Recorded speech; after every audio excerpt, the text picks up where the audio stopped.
हो जाए, एक जमाई कभी भी अपने ससुराल को अपना घर नहीं समझता,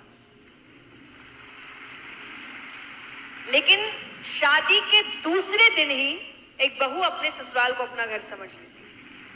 वाह, क्या बात है कि शादी को मानो 2 ही दिन हुए हैं और वो अपने मायके आई है और वो अपना समय बिताती है और जाते वक्त उसके शब्द होते हैं, अच्छा घर जाती। कि 2 दिन में उसको भी नहीं पता चला और उसका घर का मतलब बदल गया।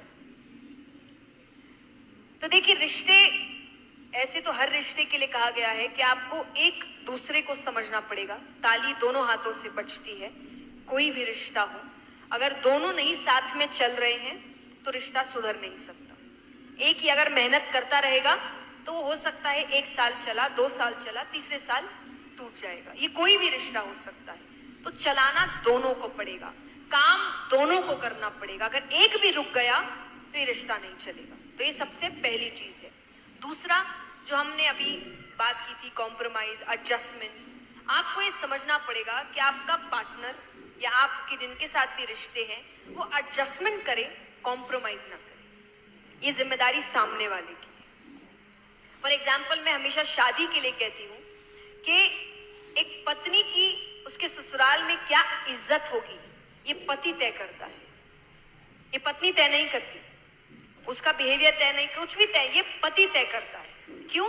क्योंकि वो उसके पीछे आई जी। ये उसके लिए एक नई दुनिया है। अगर मैं किसी नई जगह जा रही हूँ और मैं जिसके साथ जा रही हूँ वो उस जगह को जानता है, तो ऑब्वियसली मैं तो उस पर निर्भर हूं ना। कि मुझे सही रास्ता दिखाना किसका काम है?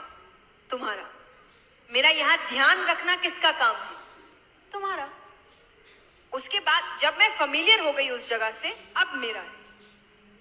पर जब तक मैं उस जगह को लेकर फेमिलियर नहीं हूं तब तक काम किसका है? तो एक पत्नी की इज्जत ससुराल में क्या होगी ये पति तय करेगा। उसके राइट्स क्या होंगे ये पति तय करेगा। तो इसीलिए जरूरी है कि जिस पर जिम्मेदारी है वो अपनी जिम्मेदारी उस वक्त ले। आपको अपने रोल्स चेंज करने पड़ते हैं। मैंने हमेशा कहा है कि रोल्स किसी के निभाए नहीं गए थे कि घर का काम ये करेगा, बाहर का काम वो करेंगे। और भगवान ने तो बिल्कुल नहीं सिखाया था।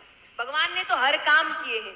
अगर श्री राम को आप देखिए, सीता माता अपना पूरा घर बार छोड़कर आई थी शादी करके, जो हम आज करते ही हैं कि एक पत्नी छोड़कर आती है। पर आप विष्णु भगवान को देखिए, विष्णु भगवान शादी से पहले कहां रहते थे?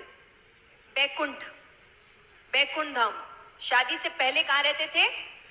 बैकुंठ। शादी के बाद कहां रहे? क्षीर सागर। लक्ष्मी माता कहां से आई थी?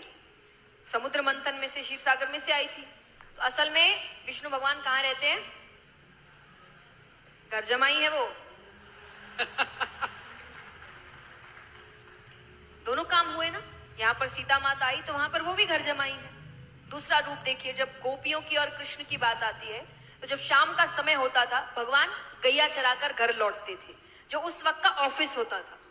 जी। सुबह निकलते थे, शाम को आते थे, समय समय की बात है। भगवान आते थे, वहां जो गोपियां हैं वो भी दूध दही माखन बेचने जो जाती थी वो लौट कर घर आती थी। यानी काम करने दोनों गए। घर की जिम्मेदारी दोनों के कंधे पर है। तो इसीलिए भगवान ने किसी का एक काम नहीं बनाया था कि ये यही करेगा, वो वही करेगा। उसने आपको इतना अच्छा बनाया है कि हर व्यक्ति हर काम कर